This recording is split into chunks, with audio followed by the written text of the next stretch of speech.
JLR investigates the grandfather of Colt Gray. He speaks.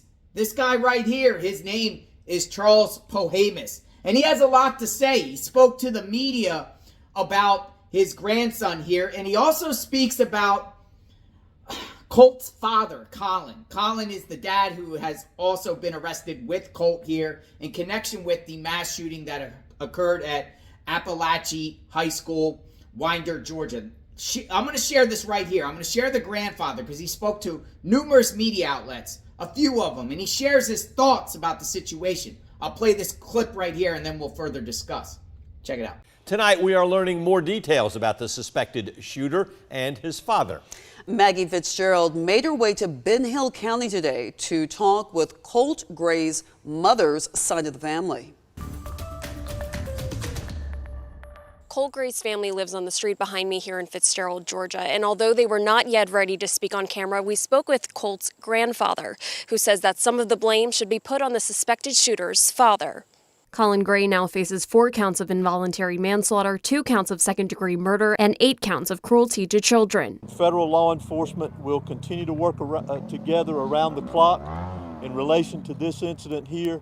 We spoke with Colt's grandfather, Charlie Polhamus, hours before the charges were filed against Colin Gray. Polhamus told us he did not see his grandchildren or son-in-law often. Polhamus' grandson, a student at Apalachee High, has been charged with 4 counts of felony murder of 2 students and 2 teachers. Polhamus told 13 WMAZ his wife, Debbie, spoke with officials at Apalachee about their grandchild's behavior and attitude at school before the shooting. He says Colt was not part of that meeting. Polhamus says Colt's parents have struggled with marital and personal problems, which has led Colt and his 2 siblings to shift back and forth between households. Polhamus said the children were staying with Colin Gray in Barrow County last year. They are working to get the 2 younger children to stay with them in Fitzgerald. Polhamus said, quote, "I understand that Colt did it, and he needs to pay the ultimate price. I understand that, and I don't disagree with that. But his dad is as guilty as Colt is." Colt Gray remains in custody at the Gainesville Regional Youth Detention Center. He has a bond hearing set for tomorrow at the Barrow County Courthouse.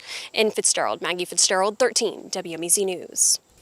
Polhamus went on to tell Maggie that Colt Gray sent his mother a text yesterday saying he was sorry. Okay, that was from the grandfather that you heard. The media spoke to him. And he's the grandfather on the mom's side, right? Marcee. Marcee is the mom to Colt, and Marcee, he is the father to Marcee. So it's on the mom's side. Now, the grandfather also says that Colin bears some responsibility here. Now, Charles here, he also spoke to CNN, and I'm going to share what he said to CNN about the situation. He was just a good kid, but he lived in an environment that was hostile, Charles Polhamus said of Colt Gray, his grandson, in an interview with CNN. His dad beat up on him. I mean, I'm not talking about physical, but screaming and hollering. And he did the same thing to my daughter. The grandfather said he had never seen Colt Gray show any kind of anger problems, but that the turbulent family life had affected the teenager.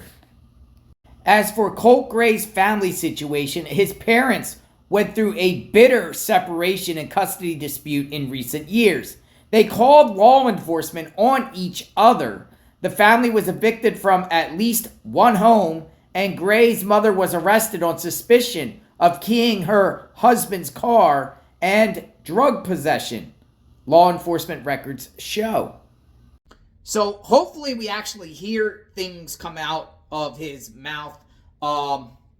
It seems like he's the grandfather here is established a little bit on the mom's side. And apparently they called the school to kind of share their thoughts about Colt before this shooting occurred. So it's very, very interesting. Did they see warning signs? Definitely family instability when it comes to Colt's mom and dad. They both were separated. The mother was restricted from even going near the husband after she got arrested in November of 2023. Month later, dad buys Colt here a gun for Christmas, just months after the authorities visit their home about Discord threats.